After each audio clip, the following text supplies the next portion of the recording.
trouvé ça dur de changer de ville, tout simplement parce que j'adore la ville dans laquelle je vis. Donc là, je vis actuellement à Paris pour ceux qui savent pas, et je suis totalement fan de Paris. J'aime beaucoup le mode de vie, ça me correspond en fait très bien.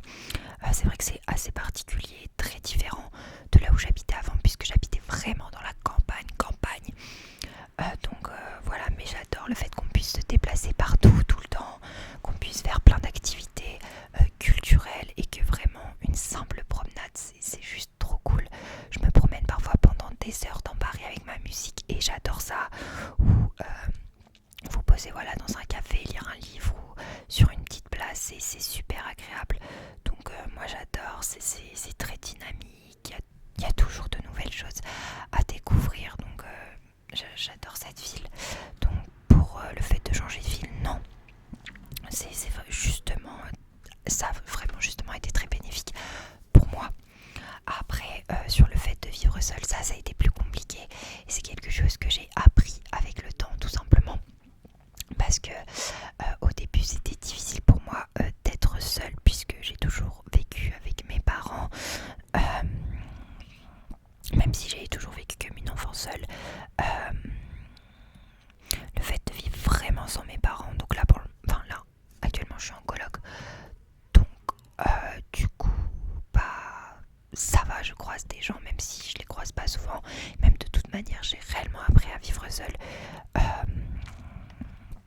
et ça c'est l'une des choses dont je suis fière, parce que c'était pas gagné.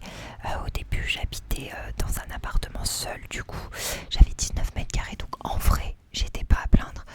Pour Paris c'est vraiment bien, 19 mètres carrés, c'était très très cool, et mon appartement était plutôt bien, même s'il avait très peu de luminosité.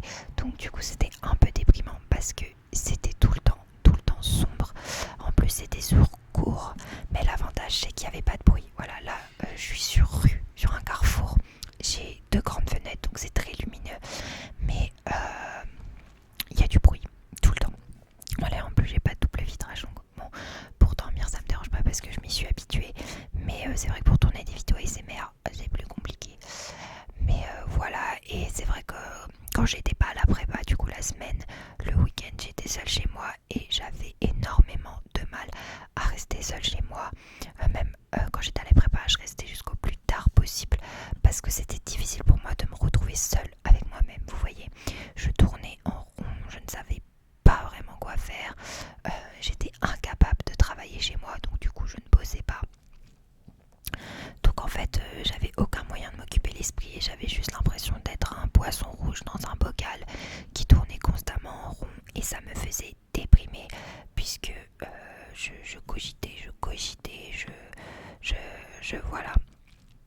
En fait, le fait de travailler à la prépa, de parler avec des gens, ça m'évitait de penser, en fait. Et quand j'étais toute seule chez moi, ben, je pensais mais beaucoup trop.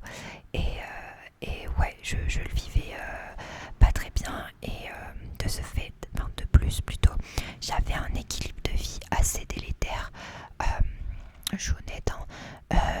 Vu que j'étais en prépa, c'est vrai que c'était un peu difficile d'avoir un rythme de vie correct, alors que c'est un peu paradoxal, mais c'est très important en prépa d'avoir un rythme de vie correct pour être un maximum concentré et dans son travail, parce qu'en prépa on cherche la performance académique, si je peux vous le rappeler.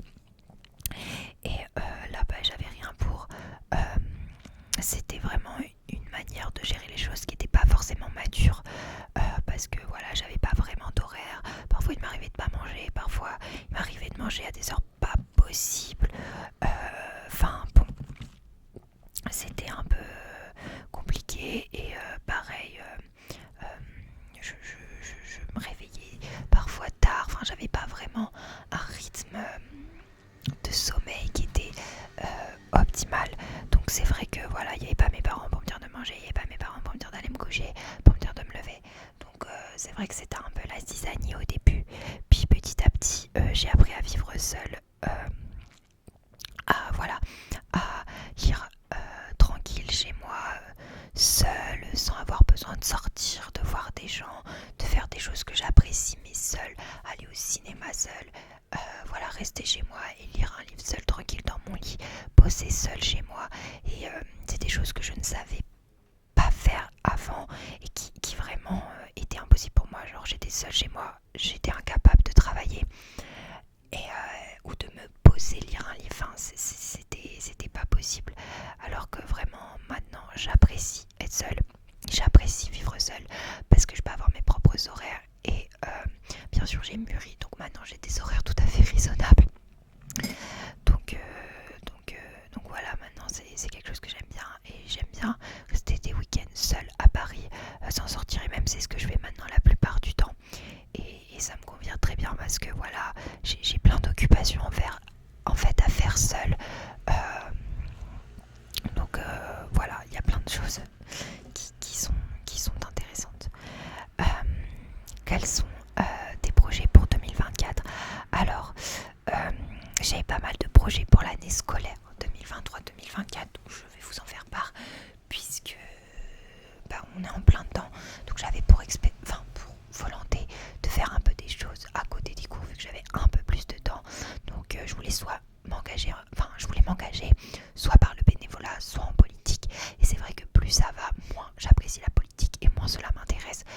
Donc j'ai décidé de vraiment faire du bénévolat parce que c'est quelque chose que j'adore et que j'avais déjà fait au lycée par les collègues dans les supermarchés. Et j'avais adoré. Donc c'est vrai que du coup là je me suis vraiment engagée dans le bénévolat. Je fais de la distribution alimentaire au restaurant du cœur. Je donne des cours de français. C'est vraiment un des projets que j'avais et que j'ai pu réaliser. Donc voilà, j'en suis super contente parce que j'adore ça et j'ai vraiment l'impression d'être utile et d'aider les gens, et c'est un truc que j'adore, et il n'y a pas de joie plus grande que de se sentir utile et de voir des gens heureux alors que toi t'as juste donné un petit coup de pouce. Donc moi je suis très contente. Après j'avais vraiment des projets de lire un maximum, d'aller un maximum au cinéma pour vraiment développer mon esprit critique, développer ma culture, parce que je suis arrivée à Paris, j'avais une culture cinématographique de zéro. C'est vrai que ça s'est pas mal amélioré depuis que je vis ici et maintenant je vais très régulièrement au cinéma. Donc c'est vrai que ma culture cinématographique s'est beaucoup améliorée et j'en suis très très contente parce que je trouve que c'est quelque chose d'assez important. Et le cinéma c'est de la culture, donc c'est vrai que c'est bien aussi pour l'esprit, quoi, ça fait du bien. Et ça traite de sujets souvent très intéressants puisque on choisit les films qu'on va voir, donc souvent on va voir des sujets qui nous intéressent et voilà, c'est trop cool. Après ouais, j'essaye de lire aussi dès que j'ai le temps un maximum de livres et de classiques que j'ai pas lus, parce que comme je disais dans ma vidéo sur la prépa, en prépa j'ai pas vraiment eu le temps de faire des lectures personnelles que je choisissais. Là j'essaye vraiment de choisir des livres qui m'intéressent. Donc voilà pour ce qui sont de mes projets. Après j'en ai pas vraiment d'autres que d'être un peu la meilleure version de moi-même et juste de faire ce qui me plaît. Voilà, vraiment mes projets, et aussi d'avoir mon année à la fac, ce serait pas mal, ce serait même très très très très bien. C'est même mon plus gros projet en fait, et je serais très heureuse d'avoir mon année de licence. Voilà. Mais si en plus je peux vraiment me cultiver, ce serait super, et aider les autres encore mieux. Aimes-tu la vie à Paris? Donc du coup oui, j'adore, j'ai déjà répondu. Quelles sont les choses que tu aimes faire? Donc j'aime beaucoup lire, comme je le disais précédemment, aller au cinéma, j'aime beaucoup faire des choses seule, j'aime beaucoup aller au cinéma seule, lire seule, tranquille. J'aime bien me retrouver avec moi-même maintenant, alors que l'année dernière c'était tout à fait le contraire, c'était vraiment source d'angoisse, alors que maintenant c'est quelque chose que je trouve vraiment presque thérapeutique. Voilà, j'aime beaucoup aller dans un café, lire ou bosser dans un café aussi, j'aime beaucoup. J'adore aider, ouais, je passe vraiment pour l'abbé Pierre là, mais c'est vrai que j'ai toujours aimé tout ce qui était social, tout ça, puisque je suis déjà animatrice dans des séjours adaptés, donc c'est vraiment quelque chose qui le contact social, souvent avec des minorités, m'a toujours plu. Voilà, j'ai toujours aimé aider tout ça, donc c'est quelque chose que j'adore faire. Donc le bénévolat, j'adore ça. C'est vrai que là j'essaye vraiment de penser à moi et faire des choses que j'aime cette année, c'est cool. Après ce que j'aime faire, me promener dans Paris avec ma musique, j'adore ça, surtout au coucher de soleil, c'est magnifique. Donc voilà, j'aime bien aller boire des verres en terrasse je suis pas très fan des boîtes de nuit, tout ça. Je suis vraiment boire un petit verre de blanc tranquillement en terrasse, en parlant de tout et de rien, ou en racontant tout simplement nos vies. C'est des choses simples que j'adore. Mais vraiment, moi, j'aime pas les boîtes de nuit, donc voilà. As-tu aimé... J'arrive pas à lire la question. Bon. Comment tu as vécu le passage entre parcours traditionnel et études sup? Alors c'est vrai que ça c'est une bonne question. Honnêtement, c'est vrai qu'il y a beaucoup plus de travail en études supérieures, surtout que je suis passée de lycée à prépa. Et il y a aussi voilà, ce fait de devoir vivre seul. Mais je pense que c'est des choses auxquelles on s'y fait et ça peut être vraiment bien. Ce passage lycée études sup, puisque on choisit nos études, c'est pas un tronc commun. Donc c'est vrai que ça peut être vraiment plus agréable de travailler. Après voilà, il faut vraiment trouver une méthodologie de travail parce qu'on nous demande quand même d'être plus efficace en études supérieures et on est beaucoup plus dans l'autonomie, surtout si on est à la fac. Mais je trouve que ça nous laisse vraiment libre cours à notre propre organisation et surtout à étudier ce qu'on aime. Donc c'est vraiment très plaisant. Voilà, donc moi je suis très contente d'être en études supérieures, surtout que ça peut être vraiment un prétexte pour changer de ville et aller dans une ville qui nous correspond vraiment et nous plaît vraiment. En parlant de ville, on m'a demandé si je comptais rester à Paris après mes études ou retourner dans ma région d'origine. Honnêtement, je compte rester à Paris, enfin j'aimerais beaucoup, après c'est un peu compliqué parce que le prix du mètre carré ici est très cher, mais c'est vraiment quelque chose que j'aimerais beaucoup, je suis totalement fan de cette ville et toutes les possibilités qu'elle nous offre sont incroyables. Je vais passer du coq à l'âne, mais on m'a beaucoup posé cette question, donc je vais répondre tout de suite sur le fait de savoir si je suis en couple. Alors non, voilà, tout simplement, je ne suis pas en couple. Voilà, j'ai répondu à la question. Pratiques-tu une activité physique? Alors depuis que j'habite à Paris, non. Je faisais de l'équitation, mais c'est un peu compliqué ici. Et après, j'ai pas repris d'autres sports, même si l'année dernière j'allais courir de temps en temps, ça me faisait du bien. Mais là c'est vrai que j'y vais plus trop, mais je songe à m'y remettre parce que je m'en souviens que j'aimais beaucoup courir avec ma musique. Donc voilà. Comptes-tu refaire des vidéos avec des invités? Alors bien sûr, j'ai pas mal d'amis qui aimeraient bien passer dans mes vidéos, donc oui, il y en aura sûrement des dégustations. Vraiment c'est la vidéo que tout le monde veut faire. Donc voilà, il y en aura, ne vous inquiétez pas. On me demande d'ailleurs si, j'ai bien aimé cette question, si j'avais un livre à vous conseiller. Alors je vais réfléchir dans les derniers livres que j'ai lus. Et honnêtement, il y a un livre que j'ai particulièrement aimé, qui est Mémoire d'une jeune fille rangée de Simone de Beauvoir, qui est un livre assez particulier, assez long, mais que j'ai trouvé vraiment très sympa. Si vous aimez Paris, c'est vraiment une description de la vie parisienne et c'est très intéressant.